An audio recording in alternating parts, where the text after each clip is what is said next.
Ассаламу алейкум, в эфире «Объективы», и я Ислам Хатуев. Приветствую всех телезрителей чеченского государственного спутникового телеканала «Грозный». Все самое интересное, актуальное, познавательное и объективное в нашем ток-шоу. Оставайтесь всегда с нами. Ежегодно 8 февраля российское научное сообщество отмечает свой профессиональный праздник – День российской науки, учрежденный указом президента Российской Федерации в 1999 году. 8 февраля 1824 года указом Сената по распоряжению Петра I в России была основана Академия наук. 7 июня 1999 года указом президента России номер 717 был установлен День российской науки с датой празднования 8 февраля. В указе говорилось, что праздник установлен, я цитирую, учитывая выдающуюся роль отечественной науки в развитии государства и общества, следуя историческим традициям и вознаменование 275-летия со дня основания в России Академии наук. Конец цитаты. В чем смысл профессионального праздника для деятелей науки? Каковы успехи Чеченской Республики на научном поприще? В чем специфика работы научных сотрудников? Сколько ученых сегодня трудится в нашей республике и за ее пределами в сфере науки? Обо всем этом и многом другом мы поговорим сегодня на нашем ток-шоу. А сейчас я приглашаю наших уважаемых экспертов. Тайсумов Муса Анасович, вице-президент Академии наук Чеченской Республики. Батаев Дени Карим Султанович, доктор технических наук, профессор, директор комплексного научно-исследовательского института Российской Академии наук. Магомадов Супьян Султанович, кандидат исторических наук, профессор, директор Института гуманитарных исследований Академии наук Чеченской Республики. Сайдумов Магомед Саламович, проректор по науке Грозненского государственного нефтяного технического университета имени академика Мирончикова. Я приветствую наших уважаемых экспертов, Шумасу Маша Догел. И прежде чем мы перейдем к обсуждению обозначенных вопросов, а может и тех, которые возникнут в ходе нашего обсуждения, я хотел бы всех попросить посмотреть на небольшой видеоролик, который подготовили наши коллеги специально к нашему выпуску ток-шоу. Пожалуйста, внимание на экран. Ежегодно 8 февраля в России отмечается День российской науки. Он учрежден указом президента Российской Федерации в 1999 году. Это праздник академиков, ученых, профессоров и студентов, которые посвятили свою жизнь научной и исследовательской деятельности. Он приурочен к дате основания Российской Академии наук и Академического университета. По велению Петра I в 1724 году 8 февраля был издан указ о развитии науки в российском государстве. Так появилась первая Академия наук и художеств. Спустя 200 лет она была переименована в Академию наук СССР, а в 1991 в Российскую Академию наук. Страна дала миру множество великих уникальных имен и научных открытий, и многих выдающихся ученых, перевернувших мир своими достижениями. Россия стала первой страной, где было разработано учение о биосфере. Впервые в мире запущен искусственный спутник Земли. Введена в эксплуатацию первая в мире атомная станция.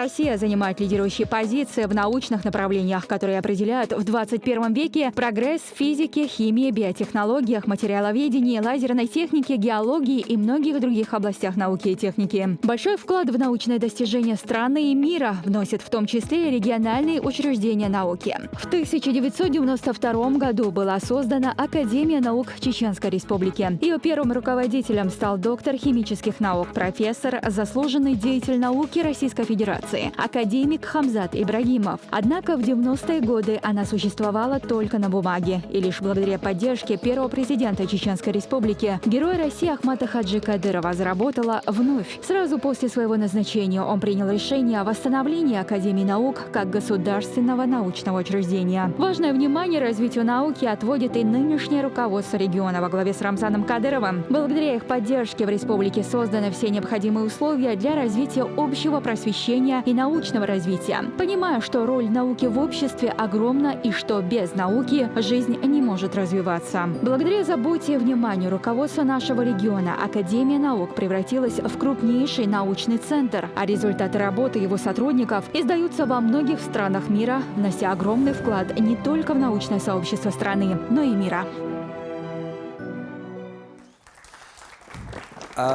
Спасибо. Вообще у чеченской науки достаточно длительная и интересная история. Ну, если брать, скажем, с 19 века, то первым крупным ученым можно считать Петра Захарова. Это академик Императорской академии живописи.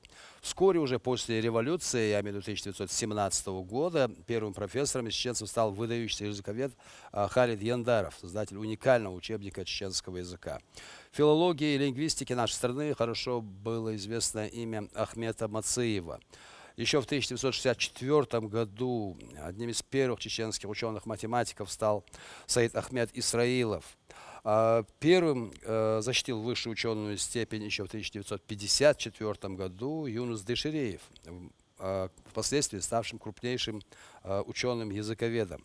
Вообще всего хорошо известны имена 228 докторов наук чеченцев и также сотни кандидатов наук по самым разным направлениям. Чеченские ученые трудились и трудятся не только в Чеченской Республике, но и в других регионах России, а также на территории Грузии, Иордании, Бельгии, Нидерландов, Казахстана и многих других стран. Из других знаменитых чеченских ученых можно вспомнить Абдулхамида Беслеева, доктора физико-математических наук. Талантливейшим физиком был Ахмед Цыбиев, которому принадлежит около 30 изобретений и открытий в области радиофизики, радиосвязи. В мировой медицине хорошо известен чеченский хирург Хасан Баиев. В республике помнят доктора химических наук Хамзата Ибрагимова, основателя и первого президента Чеченской академии наук. Одним из ведущих нефтехимиков Советского Союза, а затем и России, был чеченец, академик Российской академии наук Салымбек Хаджиев. В истории нашей страны сказал свое слово выдающийся чеченский археолог, доктор исторических наук Муса Багаев, член-корреспондент Российской академии естественных наук. Недавно покинувшего наш мир доктора экономических наук, профессора, академика Руслана Хазбулатова, многие знают как политика, но он являлся одним из крупнейших ученых. По его книгам до сих пор обучаются в вузах не только России, но и многих зарубежных стран. Этот список можно продолжать и далее. И вот у меня вопрос Мусе Анасовичу. Вот в чем, по вашему мнению, значимость такого профессионального праздника Дня российской науки? Добрый вечер. Значимость Академии наук заключается в том, что с Академии наук начинается все. И изобретение, и промышленность, и все законы физики, которые созданы наукой, с этого все начинается. Поэтому важность в этом и заключается. Поэтому был отмечен этот день, 8 февраля. И с этим поздравляю всех присутствующих и всех наших ученых, я бы это сказал. Аплодисменты, спасибо, Баркал. Денис Султанович, вот существует ли, на ваш взгляд, преемственность поколений ученых, мы сейчас говорили об ученых 19 века, да, 20 века, 21 века и так далее. Вот такая преемственность этих традиций, да, ученых. И если да, то в чем она заключается, на ваш взгляд? В науке преемственность присутствует. И по этапам можно, и по разным периодам. Вот, единственное, вот, известное событие, такой небольшой провал был, это было связано, мы все знаем, так, с известным событием на территории Чеченской Республики. Но, тем не менее, в первую очередь наша молодежь находила возможность заниматься наукой в сопредельных территориях, в других научных ведущих центрах. Мы знаем, что, я вот вижу здесь представитель Российского исламского университета, так, священный Коран, начинается, как говорится, глагол повелительного наклонения «Икро», «Бисмиллахи рахмани рахим», «Икро», «Бисми роббика лази халак». Вот читай. Поэтому заниматься наукой познавать окружающий мир предписан нам Всевышним. Поэтому здесь, как говорится, преемственность, она очевидна, она присутствует и должна присутствовать. Вот, допустим, когда мы говорим о ученых, скажем, 19 века, да, или 20 века, мы же понимаем, с какими трудностями была сопряжена, да, их деятельность. Это же событие, это, если говорить 19 век, Кавказская война, да, если говорить 20 век, это революционные события, это выселение народа, да, поголовное. То есть эти события, они насколько сильно помешали развитию нашей науки, как вы считаете, нашей науки? Конечно, состояние общества, безусловно, влияет на науку и на научно-технический, научно-технологический процесс. Ну вот те периоды, которые вы назвали, так, это время Кавказской войны, это известная высылка народов Северного Кавказа в 1944 году, безусловно, повлияла на развитие науки в целом.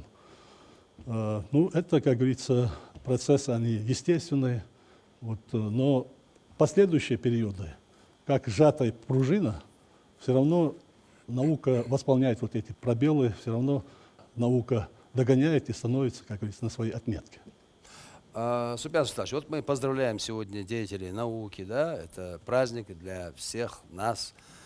И говоря о научных сотрудниках вообще, ну, тех, кто избрал себе сферу деятельности наука. Это же тоже профессия, да? И вот если мы говорим, ученый это все-таки как бы профессия, да, то как нужно готовить ученых? Или же, как принято говорить, какой-то дар природный, да, у человека должен быть, иначе он не станет ученым, как и не обучая его. Как вы считаете, ваше мнение по этому поводу? Саламашу, Думасерга, ислам ученого можно подготовить. Ученый может быть от природы, это дар Всевышнего. Если математик, то это должен быть дар. Если историк, то его можно подготовить. Если физик, то это должен быть дар. Должно быть стремление к изучению этих наук. Это первое. Второе. Труд, тропа, которая ведет к науке, которую выбирает ученые, она очень тяжелая. Она не всегда сразу дает выход, но это тяжелая тропа, и если человек стал на тропу ученого, на тропу науки,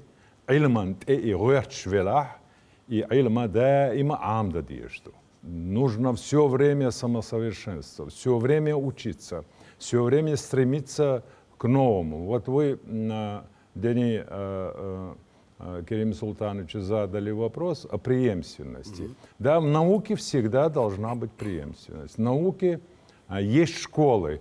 Вот, к примеру, Чеченская республика, нынешнее состояние, да, у нас есть свои школы. Были эти школы и в 90-х, и в 80-х годах. Вот основу школы по изучению физики, твердого тела, физики заложил тот же самый Беслиев. Да. Основы развития физики жидких сплавов заложил основу Ибрагимов Хамзат Исмаилович. И на базе этого целая школа у Дадашева Райкома Хасимхановича. Точно такая школа по физике, по математике, по механике у Дени Керим Султановича, у Муртазаева. Точно такая же школа по истории Кавказа, по истории народов Северного Кавказа у Шахрудина Айдиевича Гапурова. Школа имеется в виду, когда есть его последователи, когда есть люди, которые защищаются по этой проблематике, которые этой проблематикой занимаются, и эта проблематика стала, состоянием души этого человека. Поэтому, конечно, выбирать направление ученого, стать ученым не так-то легко, потому что это нужно иметь высшее образование, потом заканчивать аспирантуру, становиться, исследователем. Здесь есть разные направления, разные пути достижения цели, которые ставит перед собой человек. Но наука она имеет преемственность. Если мы не будем знать достижения 18-19 века, мы ничего сегодня не сделаем. Нам нужно знать эти достижения, а эти достижения мы будем узнавать в условиях, когда будем готовиться к той или иной степени, становиться учеными в разных областях наук. Она и физика, и математика, и биология, и химия, и история, и языкознание, палеография, археология. Здесь можно перечислять. Поэтому вот эти направления научных исследований, они все присутствуют и в нашей республике, и в тех научных учреждениях, и высших учебных заведениях, которые есть в нашей республике. Все это есть, и над этим работает. Ну, к большому сожалению, вот последние 5, 7, 10 лет молодежь вот не стремится к науке. А наша задача, вот задача нашего научного сообщества, нашей республики заключается в том, чтобы эту молодежь подготовить к научной деятельности, чтобы они стали на путь изучения науки, не имеет значения, какого это направления, и бусал айлм-хуйли, и светский айлм-хуйли, разницы здесь нет. Любая наука – это Божий дар, это дар Всевышнего. И его изучение – наша обязанность, непосредственная обязанность. Я с вами абсолютно согласен, Супян Султанович, когда вы говорите, что да, можно учить, да, направлять, но все равно там какой-то дар, какое-то стремление, да, вот именно к научным изысканиям должно быть. И то, что если в обществе высоко развита наука, это общество уже успешное, это аксиома. А у меня еще сложнее вопрос к вам, вот из вашей практики. Допустим, вы уже много лет преподаете в высших учебных заведениях, вы обучали множество студентов, в том числе и меня. Вот, когда вы с кем-то работаете, есть у вас такое ощущение, что из него получился бы ученый, скажем, экзамен принимаете вы, или там какую-то совместную статью готовите. То есть вот вы видите ученого, можете увидеть ученого в каком-то молодом человеке? Конечно, это сложный вопрос, но работая с молодыми людьми в высших учебных заведениях, опыт у нас большой, лет 30-40, конечно, в молодом человеке всегда ты можешь увидеть. Значит, я работаю с гуманитариями, поэтому для меня, я могу увидеть и археолога, я могу увидеть и палеонтолога, я могу увидеть и антрополога, я могу увидеть и историка. Но дело в том, что, значит, для того, чтобы он пошел по тому пути, который ты хочешь, чтобы он шел, нужно его стремление. Преподавая, можно увидеть, можно всегда найти то семя, которое нужно потихоньку поливать, и чтобы из этого семени вышел. Точно так же, вот смотрите, у нас историки, которые сейчас имеют не только имя в нашей республике, за пределами Северного Кавказа, России и за рубежом. Это простые сельские ребята, которые пришли в университеты, в педагогические институты, вот их там заметили и дали толчок для дальнейшего развития интеллекта этого молодого человека. Я думаю, любой ученый, который, значит, вот, или технического направления, естественно, научного направления, гуманитарного направления, он должен видеть в молодом человеке исследователя. Если он эту изюминку увидит и направит его на дальнейшее развитие, то, естественно, это будет очень большим событием. Вот отвечая на этот вопрос, я думаю, что каждый научный работник, тот, который работает с молодыми людьми, если у него нет дара видеть в этом человеке, в молодом человеке будущего ученого, если в нем этого дара нет, то ему делать нечего в высшем учебном заведении. Он должен этот дар развивать и стараться, чтобы эти молодые люди шли в науку. По-моему, исчерпывающий ответ, действительно. И я специально задал этот вопрос, потому что нас сейчас смотрят и учителя средних общеобразовательных, да, школ, и молодые преподаватели, наши коллеги вузов, да. Нас смотрят молодые люди, у которых какой-то интерес, может быть, какой-то науке, и поэтому этот ответ, я думаю, будет очень полезен, актуален послушать нашим всем телезрителям. Магомед Исламович, вот у меня к вам вопрос такой. Вы молоды, занимаетесь наукой. Вот мы видели с вами видеоролики о том, какое значение придавал Ахмад Хаджи Абдулхамидович Кадыров от развитию науки. Вот молодежь сегодняшняя понимает это, понимает, сколько сил, энергии вложил Ахмад Хаджи Кадыров вот именно в дело возрождения вот институтов, да, я имею в виду вот развития науки и вообще в дело развития науки. Как вы считаете? Да, безусловно. Вот, пользуясь случаем, хочу поздравить с наступающим Днем российской науки всех ученых не только нашей страны и мира. Вот роли Ахмада Хаджи Кадырова и его вклада в развитие вот, области науки, конечно, вокруг этой темы у нас проводится регулярно мероприятия, как и во всех вузах нашей республики. Это десятки круглых столов, семинаров с участием студентов.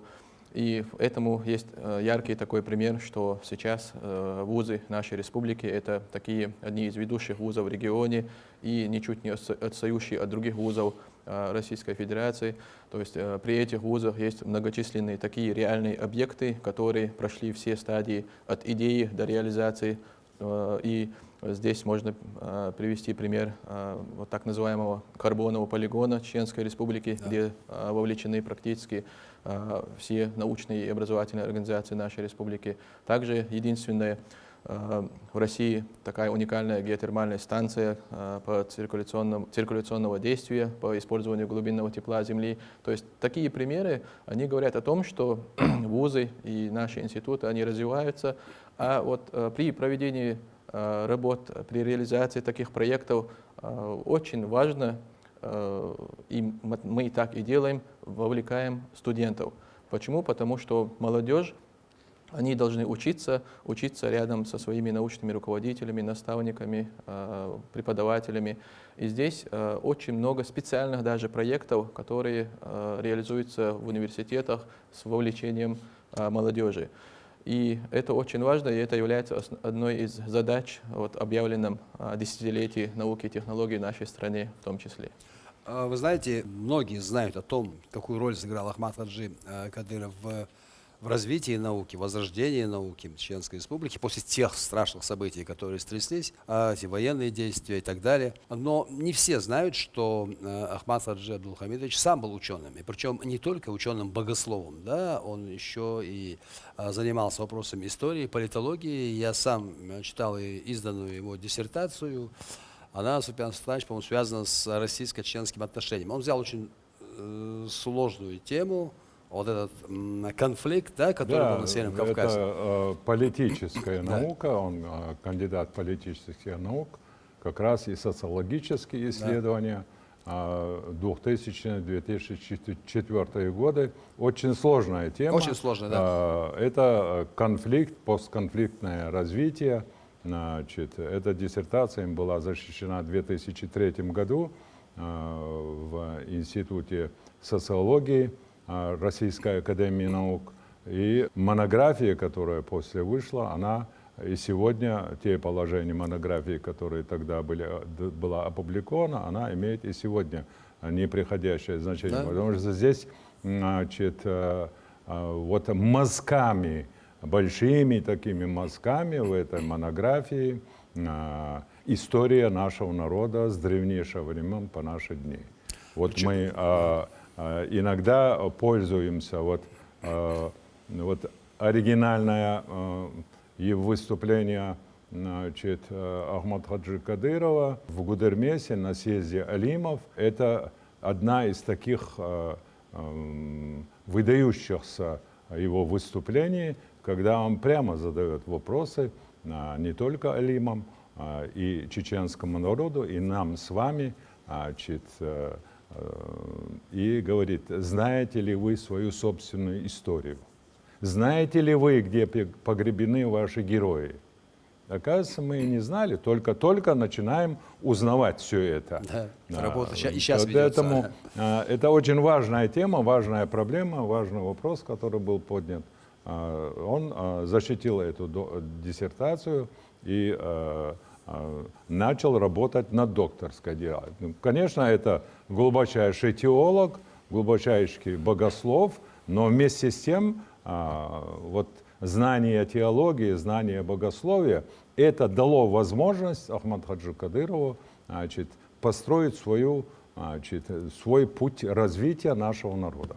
Вот я хотел бы, чтобы наши телезрители обратили внимание на такие моменты. Вот то, что мы сейчас обсуждаем, это очень актуально и важно. Вот то, что Супян Султанович и другие наши уважаемые эксперты говорили о связи, да, и, скажем, наук там, да, богословских наук, да, естественных наук, гуманитарных наук.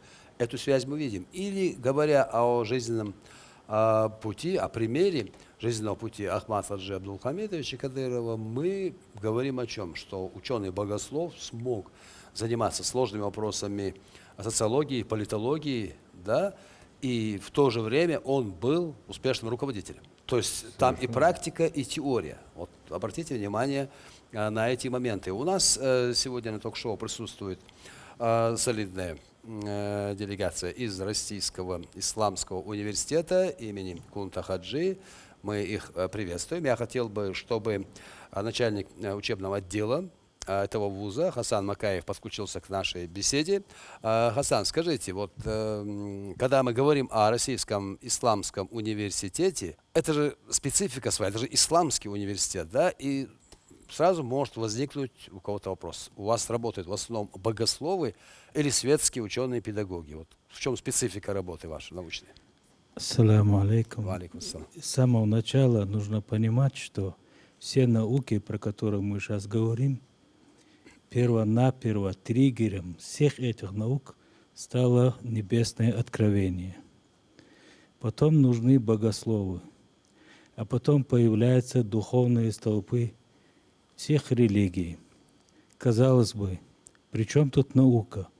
Вроде все ясно было сказано. Но дело в том, что мир не стоит на месте, развивается, появляются новые вопросы у социума, развивается технология, меняется жизнь, меняются вопросы в корне.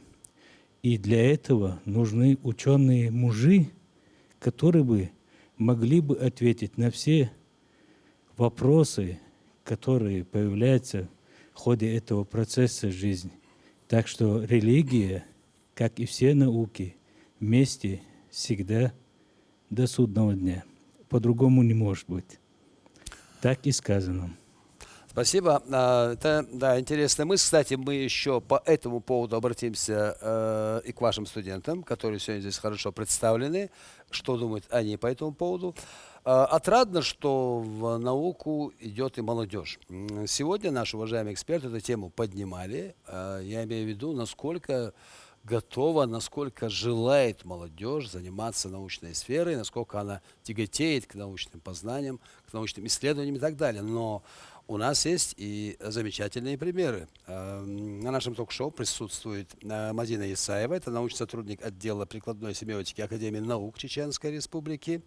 Мы попросим передать ей микрофон. Мадина, вот мы знаем, мы на ЧГТРК Грозный все знаем, да? Говорится, что вы, помимо того, что занимаетесь наукой, вы еще и журналистка, вы еще и поэтесса, мы и ваши стихи читали, и статьи читали. То есть, получается, с одной стороны, наука, ваша работа в Академии наук Чеченской Республики, а с другой стороны, творческая деятельность, поэзия, журналистика. Одно другому не мешает или, может, наоборот, помогает? Скажите, пожалуйста. Добрый день. Хочу отчасти даже поздравить всех с Днем науки. Я как раз-таки тот самый человек, который пришла, можно сказать, буквально с улицы, да, со стороны журналистики и поэзии, пришла в науку, чтобы хоть чего-то там тоже добиться. И первое время, да, действительно, мне было сложно, потому что я пришла в науку почти на первых стадиях, можно сказать, как лаборант. И за короткий срок, именно находясь в здании Академии наук, я смогла просмотреть работу всех ученых, именно нашей Академии наук Чеченской Республики, просмотрев все работы, познакомившись с этими замечательными людьми, я поняла, что в действительности я хочу заниматься наукой. И поняла, что в действительности это очень легко. Просто нужно найти свою нишу и ту сферу, которая вас больше всего заинтересует. На первых порах, конечно, я попробовала себя в области физики, потом пошла в область экономики и загадочным образом оказалась в отделе прикладной семиотики под руководством Саладина Мусаевича.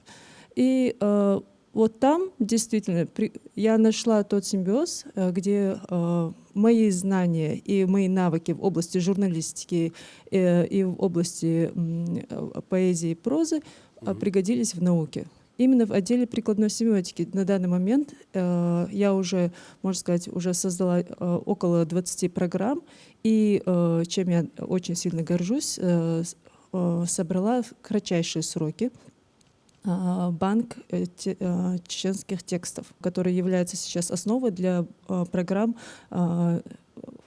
которые будут презентоваться у нас уже весной. Это программа по обработке данных и преобразованию текстов со старой орфографии на новую орфографию. На моем примере можно сказать, что просто человек, который пришел из других областей, который чего-то добился там, может прийти в науку и найти ту точку соприкосновения, где обычная ваша работа может дать какой-то росток в области науки. А вы совсем молоды, занимаетесь наукой, а тем, кто себя решил посвятить служению науке, что бы могли посоветовать чисто так вот своим сверстникам, молодым, кто стал на этот путь постижения науки? Если сегодня смотреть на нашу молодежь, я по секрету занимаюсь еще и информационным отделом Академии наук и прослеживаю статистику посещения нашего сайта и соцсетей. И могу сказать, что у нас наш сайт Академии наук посещает почти 90% это молодежь. Они все заинтересованы, они интересуются, они хотят что-то узнать и непосредственно выходят на связь. Но единственная, наверное, маленькая проблема, что вот молодежи не хватает смелости. Они думают, что вот они придут в Академию наук и как-то почувствуют себя глупее остальных или покажут свою неосведомленность в каких-то информационных моментах. Я лично человек, который в наглую пришла, и даже если буду ощущать себя глупо, я все равно буду продолжать работать и заниматься наукой. Вот этот напор, можно сказать, позволяет человеку перейти этот шаг. Аплодисменты, поаплодируйте сами себе. Для меня тоже, кстати, интересная новость, что почти 90% тех, кто посещает сайты Академии наук, это молодежь. Это здорово, это о многом говорит. Давайте вернемся к нашим главным экспертам. Муса Анансович, у меня такой вопрос. Вы как вице-президент Академии наук, ответьте мне, пожалуйста, на такой вопрос. Вот наши органы государственной власти, да, они оказывают содействие, как на ваш взгляд, ученым, вообще развитию науки. Вот вы в Академии наук ощущаете эту поддержку со стороны органов власти? В Академии наук, конечно, мы чувствуем поддержку, естественно, есть. Если бы не было поддержки, Ахмад Хаджи Кадыров не создал бы Академию наук. У нас в Академии наук, конечно, есть люди, которые, молодежь имеется в виду, которые идут к нам, работают и имеют поддержку. Мы стараемся им помочь и поддерживать их во всех отношениях, и с точки зрения литературного снабжения, консультации оказываем. И в связи с этим, конечно, молодежь, молодые люди, которые хотят прийти к нам, они, конечно, будут иметь поддержку от нас. Спасибо, Денис Николаевич Султанович. Вот очень важный вопрос, я считаю. Наши ученые, наши и научно-исследовательский институт, да, Академия, Российская академия наук и Академия наук, собственно, да, и вузы, где работают целые научные отделы, целые направления, они контактируют с коллегами из других регионов, может быть, из других стран. Насколько активны такие контакты и насколько они полезны? Конечно, без контактов с другими учеными, с учеными других регионов, ведущих научных центров, известных ученых зарубежья, такое эффективное развитие науки не может быть. Заключенные договора есть с Национальной академией наук Казахстана, Азербайджана, Туркменистана, вот, с другими странами, Турция. Вот, ну и вот директивное такое, как говорится, пришло письмо, нам указали сверху, чтобы мы обратили внимание на сотрудничество с странами, которые входят в Организацию исламского сотрудничества. И вот в этом направлении мы сейчас, как говорится, завязки хорошие с учеными из, как говорится, исламских стран. Вот, и Академия наук, и наш институт совместно с образовательными высшими учебными заведениями мы проводим международные мероприятия. Вот в этом году и в прошлом году в формате Scopus Web of Science. И они выходят, труды выходят в десятки томов. Практически это становится достоянием всего мирового сообщества. Поэтому на это обращает и наше руководство, и мы над этим ежедневно работаем, постоянно развиваем эти контакты, постоянно обмениваемся опытом вот, с зарубежными коллегами. Вот, и это дает нам двигаться уверенно вперед и достигать очень хорошие, высокие результаты. Вот мне показался очень интересный вопрос, который вы задали Мусе Анасовичу, так? Поддержка науки. Государственной власти. Безусловно, и Академия наук, и учреждения другие нашей республики, вот Институт чеченского языка, это прямое финансирование правительства Чеченской республики. Это, как говорится, прямое директивное указание главы Чеченской республики, Героя России Рамзана Ахматовича Кадырова. Вот, наш комплекс научно-исследовательский институт – это институт финансирования Министерства науки и высшего образования Российской Федерации. Тем не менее, значит, мы получаем помощь, поддержку и местных властей. Так, мы постоянно ощущаем, мы работаем, в разных программах мы задействованы. Вот без этой поддержки, конечно, не может быть такой, значит, региональной направленности науки. Вот это главное, чтобы получены результаты и были востребованы именно в нашей республике.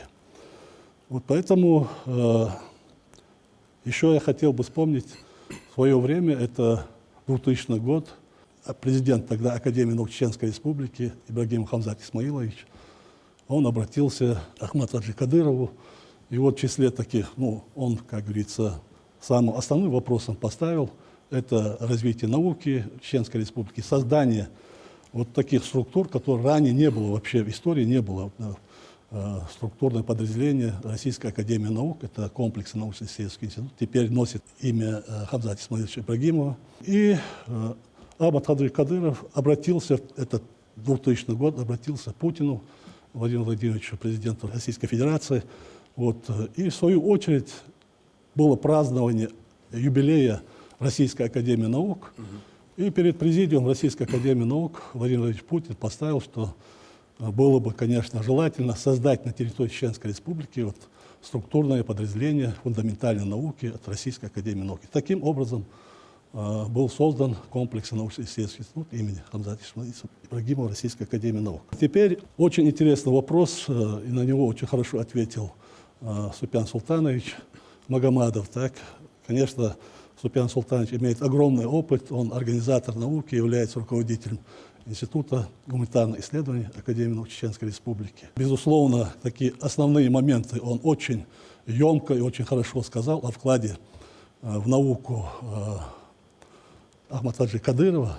Но я, в свою очередь, конечно, не могу не обратить внимания на то, что сделал его сын Рамзан Ахматович Кадыров, глава нашей республики. Наука, вообще защита диссертация – это в первую очередь актуальность, научная новизна и практическая ценность. И в то время, когда Рамзан Ахматович защищал диссертацию на соискание степени кандидата экономических наук, мы следили вообще за этим процессом. Для нас это было очень важно, потому что мы очень хотели видеть именно главу республики, который имеет ученую степень. Вот. И тогда и коллеги, и мы обратили внимание на тему дистанционной работы Рамзана Ахматовича.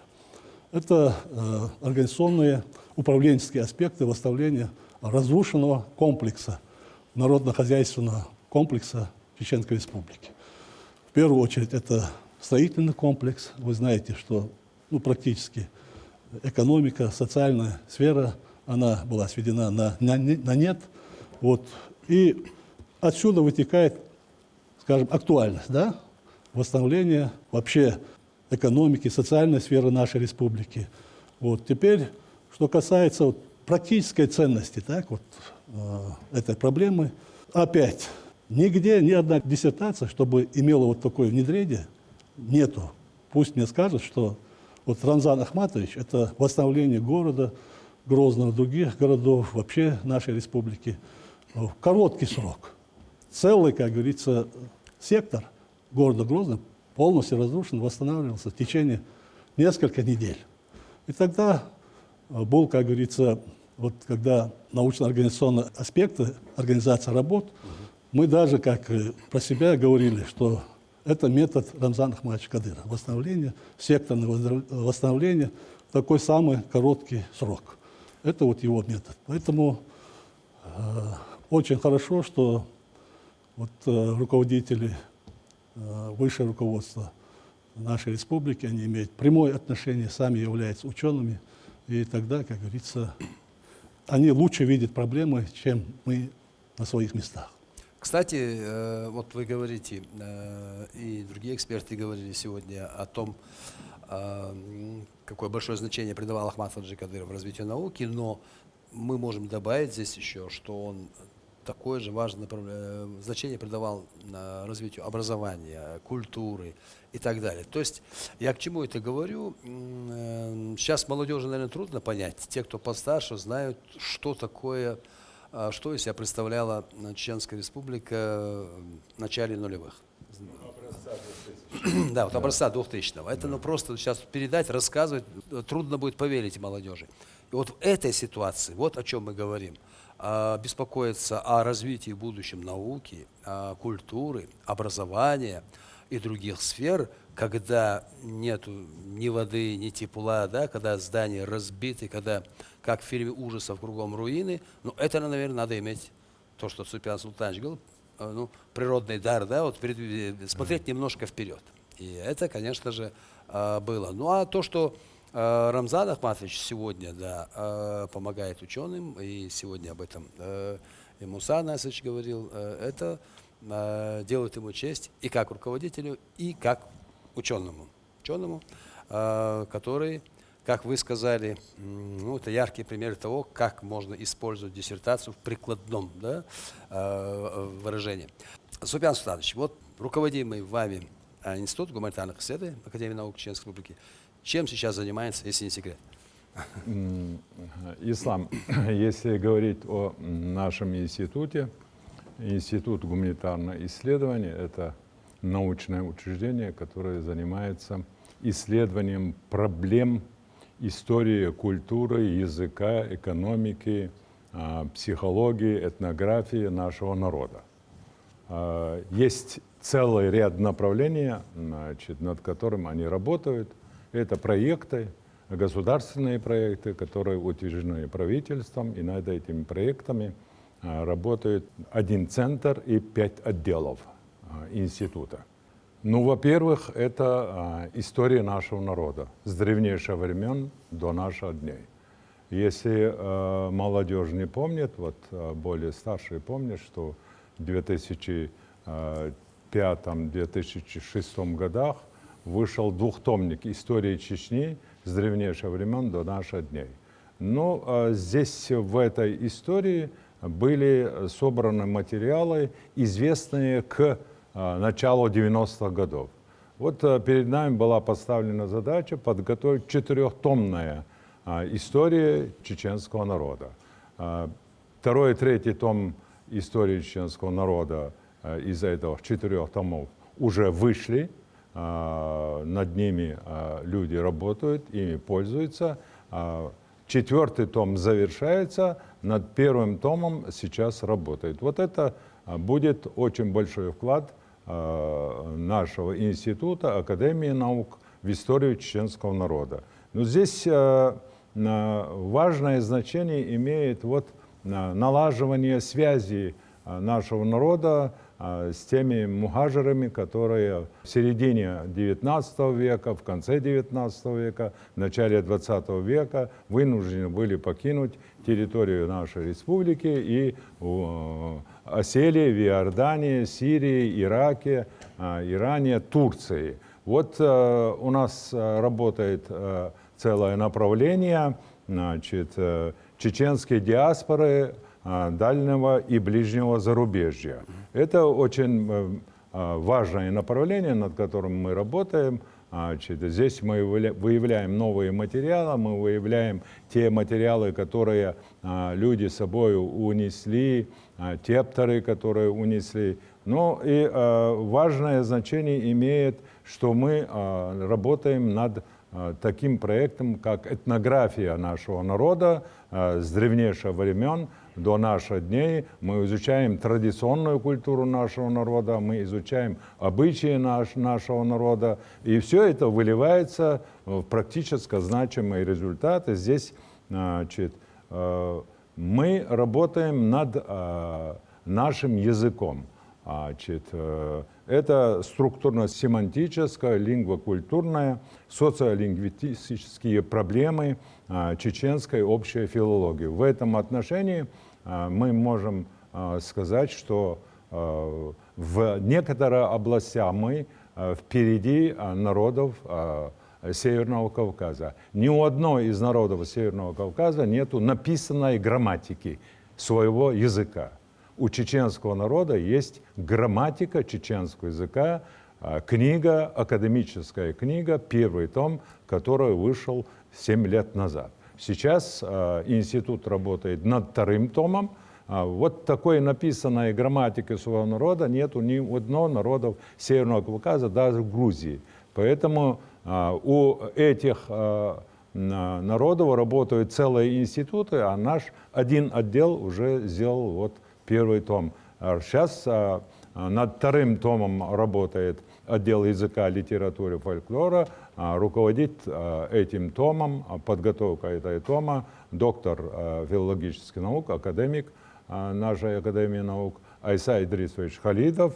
И ему, естественно, здесь же в редакционной коллегии работает член-корреспондент Академии наук Аухадов Муса Рукманович и многие другие. Здесь очень важное значение. Вот сейчас мы с вами все знаем новые, значит, веяния, это интернет. И вот задача нашего института и задача вообще Академии наук было вот создание, значит, отдела семиотики в Академии наук. Означало, что мы хотим, значит, чтобы наш язык развивался, и этот язык лежал в основе интернета. Вот из него сделать компьютерный язык. Вот эти меры предприняты, сделаны несколько программ, уже программы получены лицензии, отдел семиотики этим занимается, и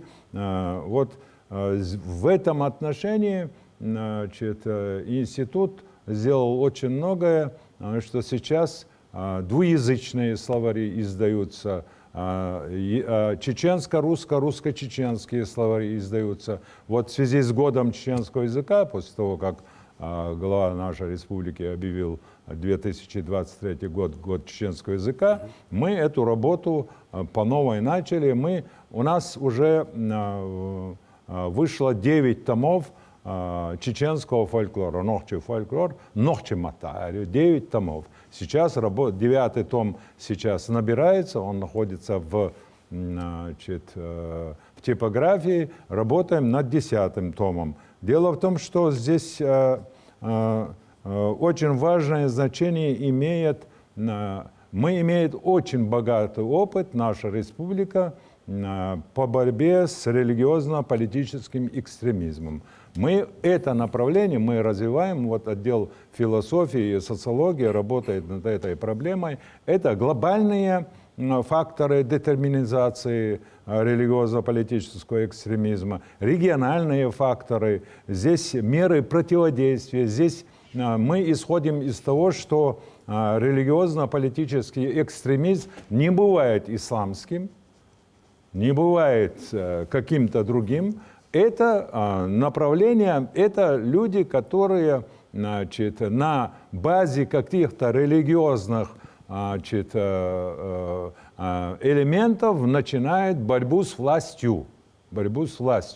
Для того, чтобы прийти к власти. Вот это направление для нас очень важно, и над этим направлением мы работаем. И вы понимаете, дело в том, что есть бюллетень Национальной антитеррористической комиссии.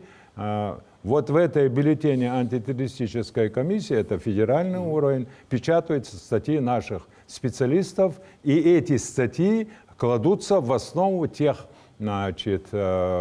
фундаментальных исследований, которые проводятся. Ну и, естественно, здесь я хочу обратить особое внимание на то, что наши антропологи, наши археологи, очень многое делают наши археологи. У нас очень много археологических памятников на территории нашей республики, которые принадлежат нашему народу, народам, которые проживают на территории нашей республики.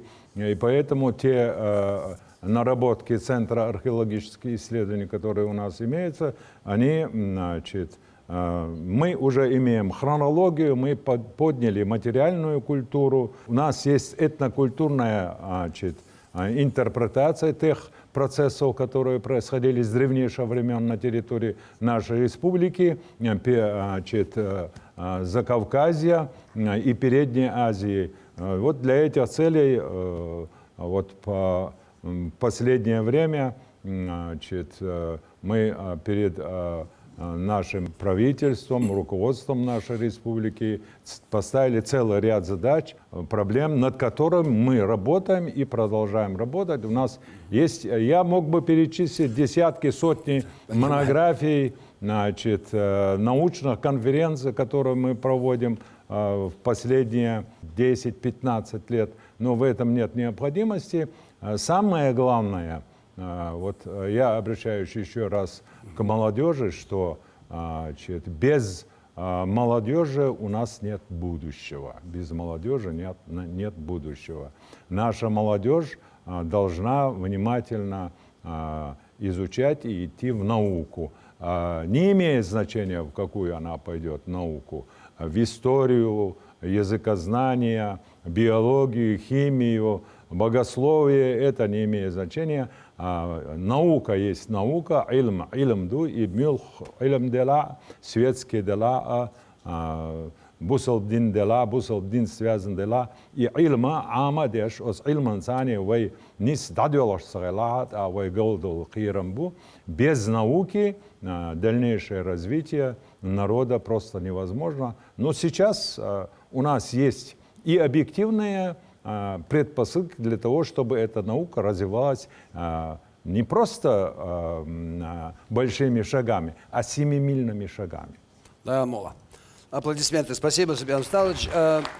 Магомед Саламович, у меня к вам вопрос. Мы знаем, что нефтяной институт — это со славной историей, его называли институт всесоюзного значения. Здесь готовили специалистов не только для всего Советского Союза, но и даже для зарубежных стран. То есть традиции мощные, история богатая. И каковы достижения ученых вашего вуза сегодня? Ну, хотя бы так вкратце какие-то направления основные. Что по этому поводу можете сказать? Спасибо большое. Я постараюсь вкратце. Да, с 1920 года, начиная техникумом, и потом институт, и с 2011 года, будучи университетом, университет развивается. Теперь он многопрофильный такой университет.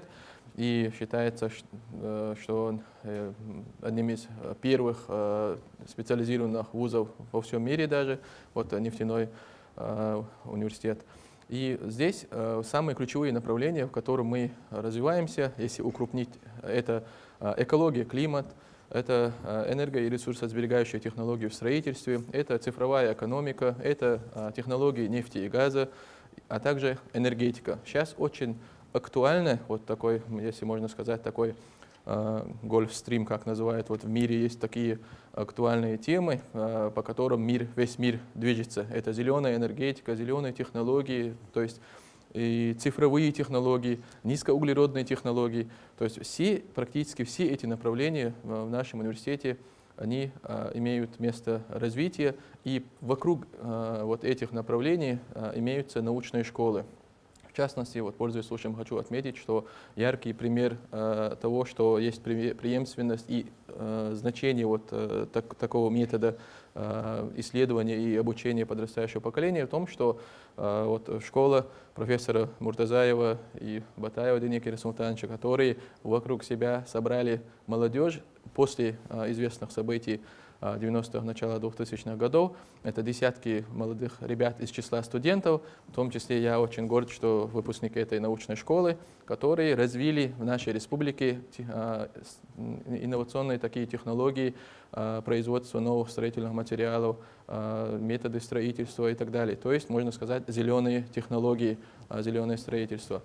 И то же самое и в направлении экологии, климата вот происходит вот сейчас вот развитие таких технологий, очень актуальное развитие низкоуглеродных технологий, снижающих углеродный след в окружающую среду. Есть очень много ученых, которые вовлекают молодежь, работают с ними. В частности, у нас есть несколько проектов. Хочу назвать один из них. Это самый такой молодой проект у нас «Научное наставничество» в университете. Вот недавно, неделю назад, вот был первый отчетный этап. По итогу, то есть в рамках этого проекта у нас в университете создано 7 таких молодежных научно-исследовательских групп по разным направлениям, вышеперечисленным: экология, климат, энергетика и так далее. И здесь все студенты и есть наставник из числа молодых ученых. Эти ребята, они занимаются вплотную наукой, и за полгода первого отчетного этапа экспертной комиссии зафиксировано, что более 30 научных статей подготовлено студентами, и собрано около 35 студентов, то есть выявлены наиболее одаренные студенты из числа обучающихся. И это не единственный проект. Есть ученые, которые только со студентами публикуются, есть ученые, которые их вовлекают в свои гранты, грантовую деятельность, есть госзадания, где там и так со стороны Министерства науки и высшего образования есть требования привлекать молодежь там, в коллективе там, не менее 50%. То есть эти показатели мы выполняем более чем достаточно, более чем они требуют. Спасибо. Мы сегодня так много говорили о молодежи, говорили о важности приобщения молодежи к науке, к научным исследованиям. У нас здесь на ток-шоу присутствуют представители наших вузов, молодежь, те, кто учится. Я хотел бы, чтобы они подключились к нашей беседе. У меня к вам пару вопросов, уважаемые наши студенты. Первый вопрос такой. Как вы считаете, получаете ли вы необходимые азы научных знаний в вузе? Кто желает? Девушка, пожалуйста. Отвечая на ваш вопрос, да, думаю, да. Скажу честно, сначала я как-то не интересовалась наукой, не задумывалась об этом в целом. Но как только я поступила в университет, в ГГНТУ, и начала общаться с людьми, которые непосредственно занимаются наукой, и следить за деятельностью людей, которые с этим связаны, мне это стало интересно. И, как отметил Магомед Саламович, есть такой у нас проект, это научное наставничество, и я состою в этой команде, и моим наставником является Барзаева Мадина Ахьятовна. И как раз-таки сегодня мы с ней обсуждали написание научных статей. Пока тему статьи не знаем, но знаю, что точно напрямую будет связано с наукой. И опять же рассматриваем пока что некоторые проекты, программы, которые хотим внедрить в жизнь на территории Чеченской Республики. Это там разные развивающие программы, досуги там и так далее для людей пожилого возраста. Вот.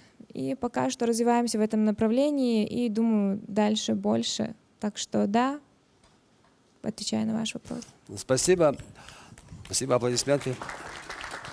Следующий вопрос у меня такой. Вот нравится ли вам, что вам нравится в этом процессе обучения? Считаете ли вы эти знания необходимым минимумом, который вам пригодится потом? И вообще, может быть, что-то не нравится вам? Вот, пожалуйста, передайте. Мне больше нравится практическая часть. Для этого у нас есть все условия, как в университете и за пределами университета, начиная с лаборатории, заканчивая карбоновыми полигонами. И, конечно же, проводимые мероприятия, конкурсы. В августе 2022 года у нас прошло масштабное мероприятие, где участвовали не только наши студенты, но и студенты с разных городов России. Спасибо. А вот из вас кто-нибудь, скажем, определился, вот я выбрал профессию ученого, я буду ученым. Есть такие, те, кто... ну, пожалуйста. Выбор вот такой профессии у меня обусловлен уже несколькими факторами. Первый фактор — это непосредственно самое важное, это мой научный руководитель. Именно этот человек ввел меня в науку. Это Муртаза Сатали Супович. Второй фактор у меня — это что наука дает очень много возможностей реализовывать свои какие-то мысли именно в практическую деятельность. Ведь любой ученый — это человек, который в первую очередь творит уже ради общества, на благо общества. И выбирая такую профессию, направление моих исследований — это энергоэффективность и ресурсосбережение в строительстве, и внести какой-то вклад в развитие устойчивого строительства я считаю очень важным, и это большая честь для меня. Поэтому я уже точно определился со своим направлением и желаю уже многим другим молодым ребятам идти в науку, стараться творить, работать на благо общества. Резко. Аплодисменты. Замечательные слова. Вот сегодня Хасан Макаев говорил о важности богословских наук, кто-то из студентов может, ну, скажем, поддержать своего преподавателя в этом плане, сказать о научной работе. Вот, пожалуйста, и студенты, большая группа студентов из Российского исламского университета. Несомненно, как отметил наш преподаватель Хасан, любые науки, зарождение всех наук восходит к неспосланным небесным писаниям, среди которых Забур, неспосланный пророку Дауду, алейхиссалям, Таура, неспосланный Мусе, алейхиссалям, Инджиль, неспосланный Иси, алейхиссалям, и Коран, неспосланный нашему пророку Мухаммаду, саллаллаху алейхи вассалям. Это благородная книга, последнее писание, неспосланное благородному посланнику, который является печатью всех пророков Мухаммаду, алейхиссалату вассалам, и в этой книге первые аяты начинаются со слов «Икра бисми раббика аллази халак» — «Читай именем Господа твоего, который сотворил все сущее». «Халакал инсана мин алак» — «Он сотворил человека из густка крови». «Икра ва раббукаль акрам» — «Читай, и твой Господь является наищедрейшим». «Аллази аллама бил калам» — «Он тот, кто научил людей писать письменной тростью». «Алламаль инсана малам я'лам» — «Он научил человека тому, что он не знал». Таким образом, из этих аятов становится ясно, что любые научные открытия, все науки, все открытия научные, которые на сегодняшний день сделаны человечеством, сделаны благодаря милости и щедрости всемогущего Аллаха. В Российском исламском университете, как и в других наших вузах, проводится ежедневная кропотливая работа по освоению самых разных наук. И это дело не ограничивается именно религиозными науками. Так как мы уже здесь отмечали, все науки восходят к небесным писаниям. Мы хотели бы пожелать всем, кто вступил на путь науки, на путь знаний, успехов, особенно те, которые искренны в своих намерениях. И мы хотели бы пожелать также новых научных, грандиозных открытий, которые увеличивали бы веру в Аллаха и которые помогли бы преуспеть как в этой жизни, так и в вечной жизни. Спасибо. Баркалный Ресул. Спасибо нашей молодежи, которая сегодня активна, и это здорово. Ну и в завершении я хотел бы, чтобы наши уважаемые эксперты, ваши поздравления коллегам а может и будущим коллегам. Ну, давайте начнем с вас, Муса, пожалуйста.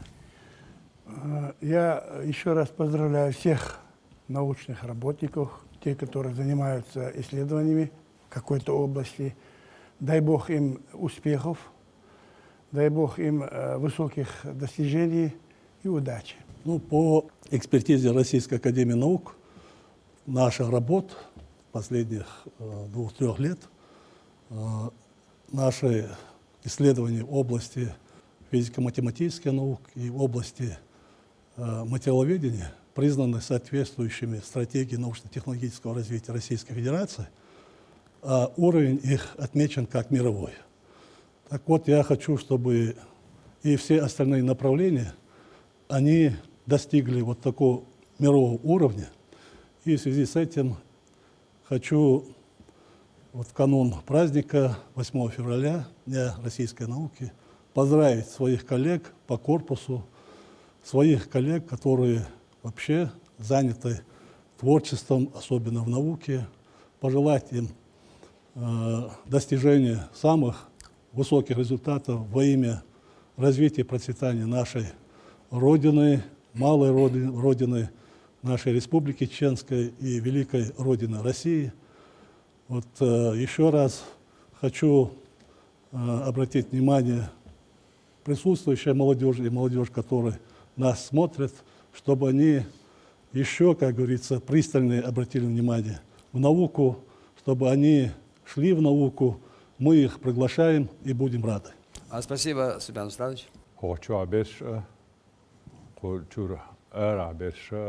علما بالغوي مسو دقر ديق الولاء سونا علما ويقردو يقرخلش علما عام دشوق علما حيوخ شوق علما ليوخ شوق يقرو سونديلا يقرخلري تر أتسجى شينت لوتش خزين صندوق دقدو سنا سونا دقرة إذا دال ديق الولاء أرقى تدوش دولا خش ديانسا برال فيرالا إذا وين نخشي علما داخل تعاش إذا رسي علما دادو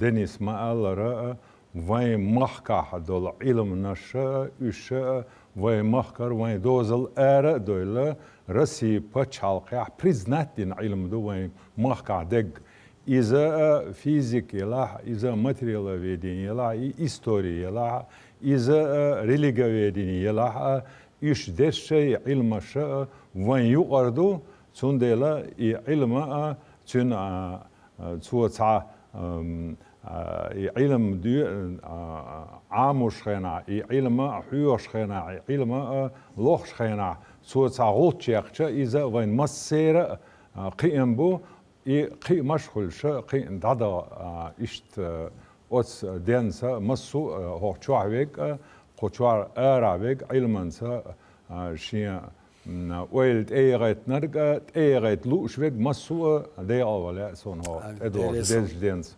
Амин. Мамад. Тоже присоединяюсь к словам поздравления с Днем науки и призываю молодежь заниматься наукой, поскольку в нашей стране уделяется огромное внимание и поддержку в виде грантов и других проектов для вовлечения науки и поддержки молодежи. И вот и прошу начинающих исследователей не смотреть на то, что начальный путь будущего исследователя, ученого, он сложный, как будто направлен на подъем. Скорее всего, вот эта траектория как раз и направлен вверх, а смотреть на состоявшиеся ученые. Вот, если вы хотите, уважаемая молодежь, быть успешными, уважаемыми людьми, идите в науку. Если вы хотите улучшить мир к лучшему, станьте учеными. Это, как доказала современная наука, если помочь бабочке вылезть из кокона, то эта бабочка не может летать, говорит, доказали ученые. То есть в процессе, когда выходит из кокона, бабочка развивает свои мышцы. То же самое и молодой ученый, когда он достигает пик настоящего ученого, он приобретает такие навыки, которые даст ему успех и уважение. А вот если хотите, конечно, денег и богатство, то это уже бизнес и предпринимательство. Но помните, бизнес и предпринимательство, они тоже базируются на науке. Поэтому вот я очень люблю фразу «Наука направлена на решение проблем и развитие картины мира». Вот фраза «Наука спасет мир». Да, это был, да. Аминь. Аплодисменты. Спасибо нашим экспертам. Мы лишь можем добавить, что научная сфера нашей республики, она живет насыщенной жизнью, давая свет знаний. Благодаря главе Чеченской Республики Рамзану Ахматовичу Кадырову сегодня наши ученые смогли добиться внушительных успехов на этом весьма актуальном и благородном поприще. И думаю, перспективы развития науки республики самые оптимистические. Я благодарю наших уважаемых экспертов, благодарю всех участников ток-шоу и, конечно же, вас, дорогие телезрители, за то, что оставались с нами. Это были «Объективы» и я, Ислам Хатуев. До скорой встречи. Надекеш.